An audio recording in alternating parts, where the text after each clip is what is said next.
सो देखें, एक तो शॉर्ट टर्म में ये रियलाइज करना पड़ेगा कि केयर टेकर सेटअप को भी बहुत ही, जिसे कहते हैं, क्लियर कट एक पॉलिसी बयान देना चाहिए इंपॉर्टेंट चीज़ों पे, जिसमें हमारी एक्सटर्नल फ्लोज हैं, जिसमें हमारी एनर्जी सेक्टर है और जिसमें हमारा मालियाती खसारा है, इन तीन पर, ताकि मार्केट्स को कुछ तकवीत मिले, रुपए की कदर को कुछ तकवीत मिले, एनर्जी पे जो इस वक्त लोग सड़कों पर हैं उसको तकवीत मिले, और ये सब करते हुए अपने एक्सपेंडिचर कट्स अगले 3 से 6 माह के बताने चाहिए। आई थिंक ये शॉर्ट टर्म, अगर मैं मुल्क को देखूं तो उसको इस तरह संभालना चाहिए, जो फॉरेन फ्लोज आने थे उनको इंश्योर करना चाहिए, और अगर SIFC के थ्रू कोई इन्वेस्टमेंट आ सकती है शॉर्ट टर्म में 3 से 6 माह में, जिसकी बातचीत चल रही है, तो उस पर आगे बढ़ना चाहिए।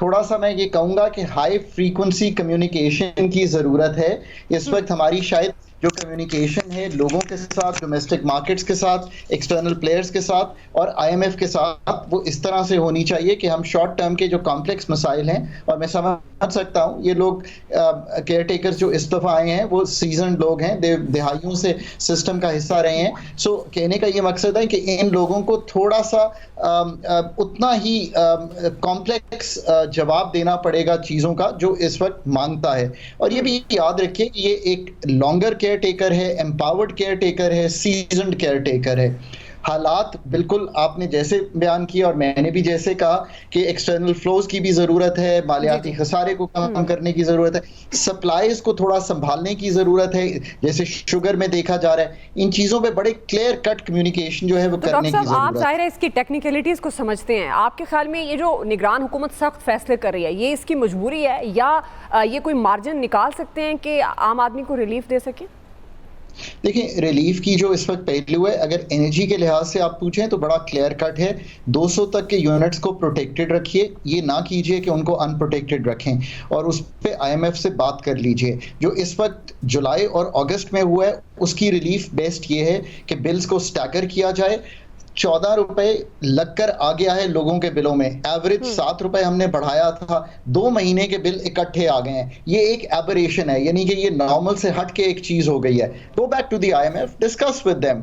वो भी मेरी तरह के वहां लोग बैठे हैं, मतलब 8-8, 10-10 PhDs हैं जो पाकिस्तान को 8-8 घंटे वॉच करें। स्टैंड बाय मुआहदा IMF के साथ, IMF कोई मार्जिन देगा डिस्कशन के बाद?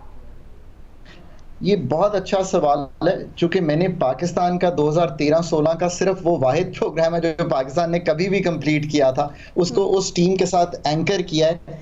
IMF is a matter of negotiation. तो ये याद रखिए कि वो भी हमारी तरह डेटा देख रहे हैं। अगर आपके पास एक नया डेटा है, मैं आपके सामने एक नया डेटा रख रहा हूं कि यार ये हमने बढ़ाए थे पर ये 2 महीने के बिल इकट्ठे चले गए हैं, इसको क्या करना है। GST पहले आप 24 रुपए पे कैलकुलेट कर रहे थे ना, अब आप 29.5 पे कैलकुलेट कर रहे हैं, इससे भी बढ़े हुए कैलकुलेट कर रहे हैं। तो go back to them and tell them कि ये हमने GST बढ़ाया भी है और प्लस ये अब 29-30 रुपए पे लग रहा है। आपको यहाँ इस वक्त हमें बराह रास्त जाना है एशिया कप 2023 पाक भारत ये टाकरा इस वक्त आपको लिए चलते हैं। 9वीं विकेट गिर गई है भारत की बैटिंग की इंडिया ने, और इस वक्त जो ताज़ा तरीन अपडेट्स हैं वो हम आपको अपडेट कर रहे हैं। एशिया कप भारत की 9वीं विकेट गिर गई है एशिया कप 2023।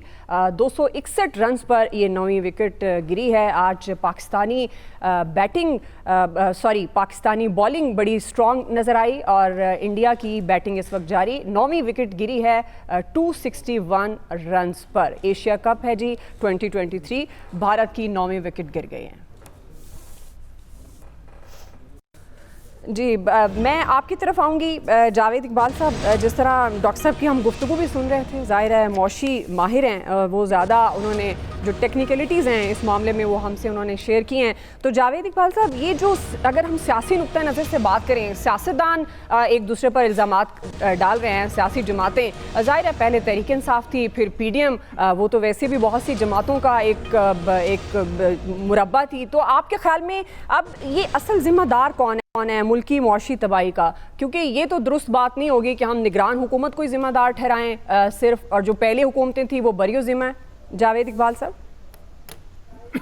जी दुआ, बिल्कुल आप दुरुस्त फरमा रही हैं कि निगरान हुकूमत का जो मैंडेट है बहरहाल वो एम्पावर्ड तो है, जैसे कि डॉक्टर साहब ने भी फरमाया, डॉक्टर खाकान साहब ने भी फरमाया, लेकिन बहरहाल उनका एक मैंडेट जो है वो बड़ा उनकी जो इख्तियारात हैं, जो उनकी लिमिटेशंस हैं वो बहरहाल महदूद हैं, केयर टेकर हैं।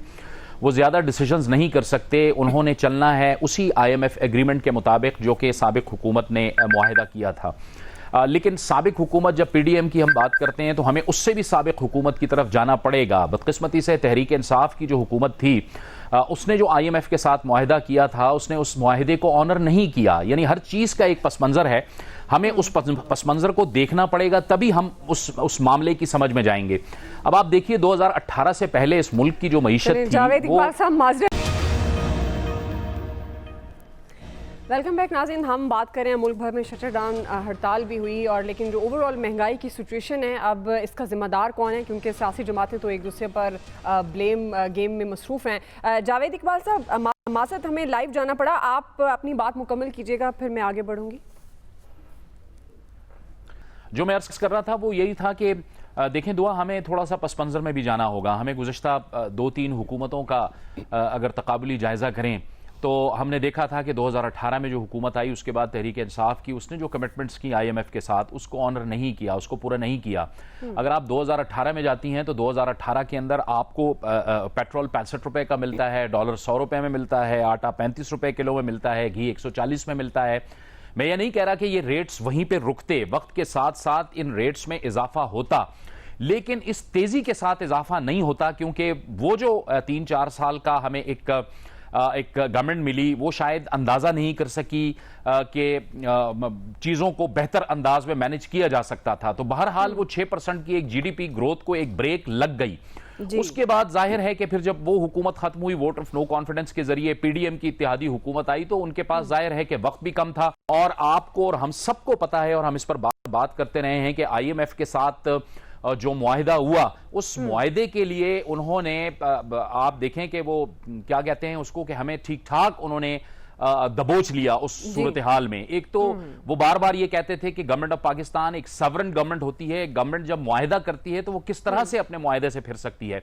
तो हमारे पीछे ये भी एक लेबल लग गया, और PDM इस लेबल के साथ चलती चलती उन्होंने बहरहाल एग्रीमेंट तो कर लिया। लेकिन बहरहाल बहुत सी ऐसी चीजें हैं एनर्जी के हवाले से जो इस वक्त अवाम एहतजाज कर रहे हैं, उस पर मेरे ख्याल में इस निगरान हुकूमत को एक्शन लेना होगा और उस पर कुछ फैसला करना होगा, और रिलीफ हर सूरत में आम अवाम को देना होगा। आप देखें कि जो मिसमैनेजमेंट हो रही है इस हवाले से, ये जो गर्दिशी कर्जा है, गर्दिशी कर्जा तो उसमें तो इदारा जाती नाअहली है, उसमें लीनियंसी है, इदारों की सुस्ती है, उसमें आम आवाम का, मेरा, आपका उसमें कोई कसूर नहीं है। वो तो उनकी वजह से सब कुछ बना। वो गर्दिशी कर्जा ना मेरी वजह से बना है और ना मेरी वजह से वो चल रहा है, लिहाजा मेरा क्या कसूर है। लाइन लॉसेज हो रहे हैं, बिजली की चोरी हो रही है, इसको रोकना है, इसका जो बोझ है। और फिर जिस तरह हम बात करते हैं कि सारी जो सहूलियात होती हैं वो अशराफिया को दी जाती हैं, अशराफ